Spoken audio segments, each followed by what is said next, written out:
buffalo, buffalo, buffalo, buffalo, buffalo, buffalo, buffalo, buffalo. Also, Pokemon. Buffalant is categorically no one's favorite Pokemon. However, I love every single Gen 5 Pokemon because I was born in the mid-2000s, so I wanted to come and tell you why it isn't just a clone of Tauros, and also talk about some tangentially related facts about the English language. So basically, what is Buffalant? Well, it's a buffalo, also known as bison, though they're technically different, but they are referred to interchangeably quite often depending on where you live, so whatever. That's notable because the Unova region, where Buffalant is native to, is based on the US, but more specifically, it is based on New York. Now you may be thinking, well, alright, buffalo/bison are native to America, but they aren't that common in places like New York. They're way more abundant in places like Yellowstone, for instance. And the answer to why Buffalant is native to Unova specifically is because of Buffalo, New York. The city. Video over now. Okay, not really, because I got you to click on this Pokemon Lore and Inspirations video, and I'm not banking on that happening a second time, so Lord knows I'm gonna milk this thing. Buffalant isn't just a buffalo. No Pokemon, no matter how simple it may seem, is just an animal but with magic. Even the dumb fish like Goldeen and Lumineon probably have more going on than we give them credit for. Now, let's look at Buffalant's name and its giant mane. Buffalant obviously comes from buffalo, but the boof and ant part, well, they come from putting those two parts together. It's from bouffant, a style of very puffed up round hair that usually covers a person's ears like a giant helmet of hair. When looking at a bison, you can see that they do have big manes like bouffants. However, buffalo don't. So why is Buffalant a buffalo and not a bison? Well, it's because they're very similar, and they're often used interchangeably, and also because puns.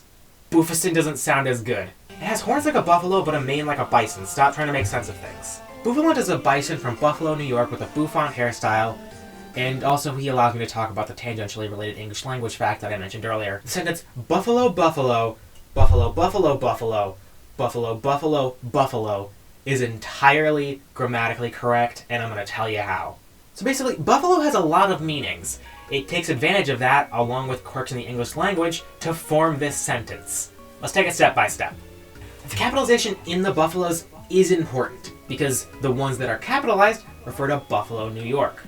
The buffaloes that come right after the capitalized buffaloes refer to buffaloes as in the animal.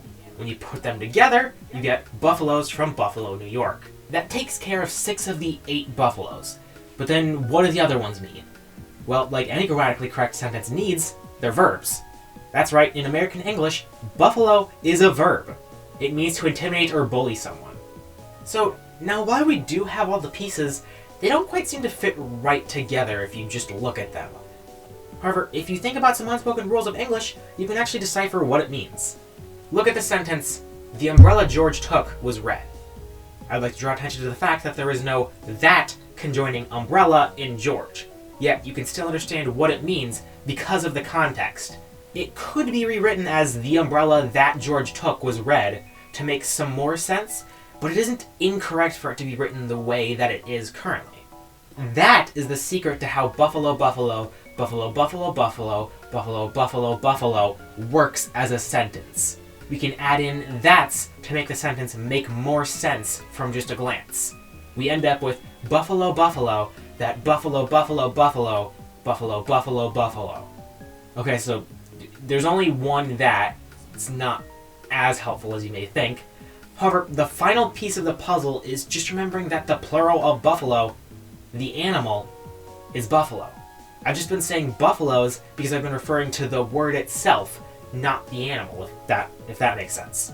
So if you make this sentence technically grammatically incorrect by adding s's to the end of every plural buffalo, remember that buffalo is a verb, meaning to bully, remember that capitalized buffaloes refer to the place in New York, and re-examine the sentence one last time, we can finally see what it means. Buffalo buffaloes that buffalo buffaloes buffalo, buffalo buffalo buffaloes. It basically means bisons from Buffalo that bison from Buffalo bully, also bully bison from Buffalo.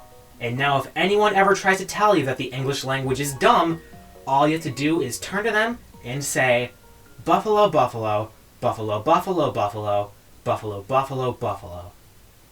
And they'll proceed to call the cops. While the outro plays, I'd like to just mention a few Pokédex entries that I found when I was looking up stuff for Buffalant. First off, a lot of its Pokédex entries talk about its ability to derail trains with a headbutt, which yeah, that's its entire thing on its own.